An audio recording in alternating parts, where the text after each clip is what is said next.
not mad, I'm just disappointed.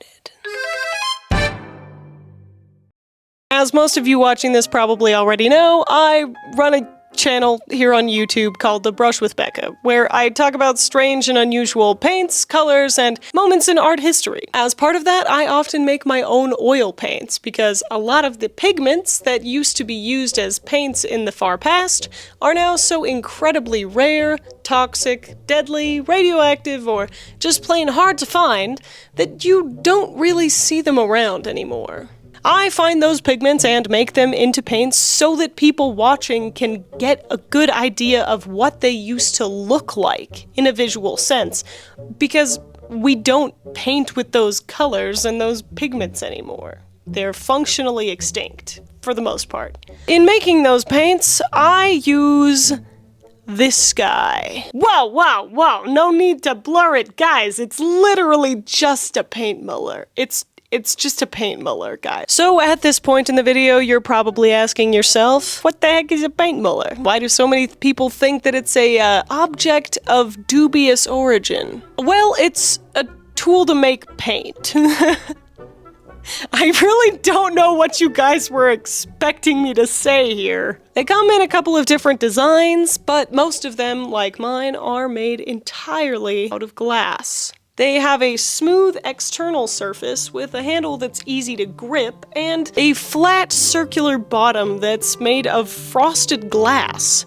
aka glass that has been etched into with some sort of strong acid to make a textured surface that the paint can really grip nice onto.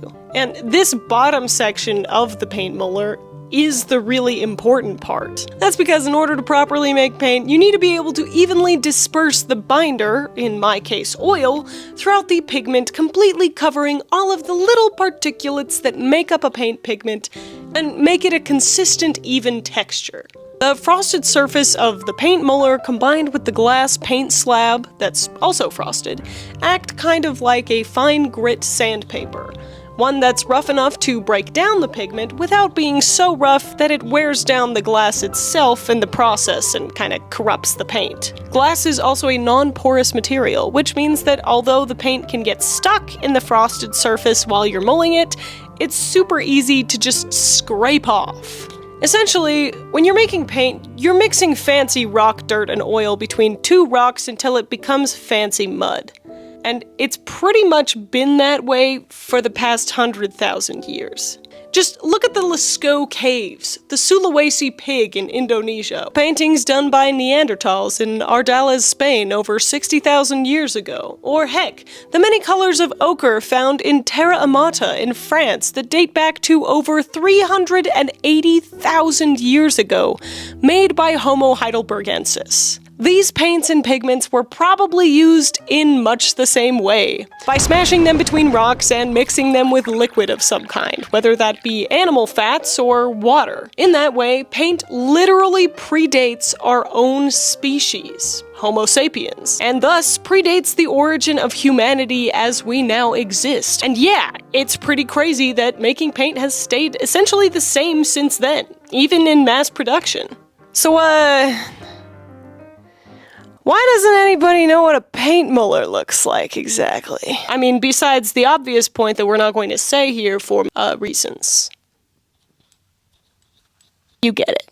Well, partially, I think it's literally because the process of paint making can seem kind of boring on the surface. Like I said, it hasn't changed much in the past 100,000 years. So, it's not exactly like it needed a technological revolution to come about. It just needs two rocks that are harder than the rock that you're squishing in between them, and some spit or something to mix in, you know?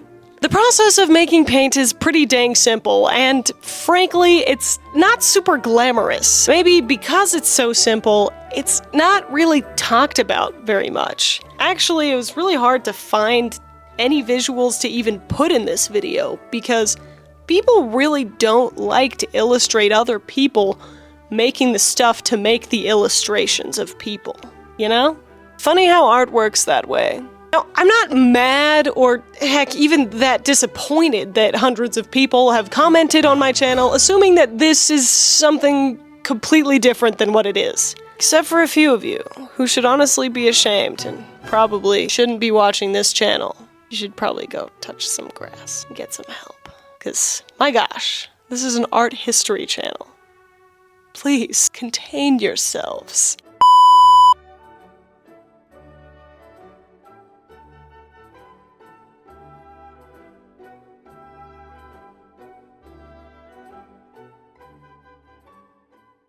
But all this is to say, I'm hoping that after seeing this video, you can appreciate how cool paint making is. It's comforting in a way that such an important part of human society and innovation is just kind of smushing rocks together. And if you don't think that's cool, and if you don't think that's interesting, maybe you should just take some more time to mull it over.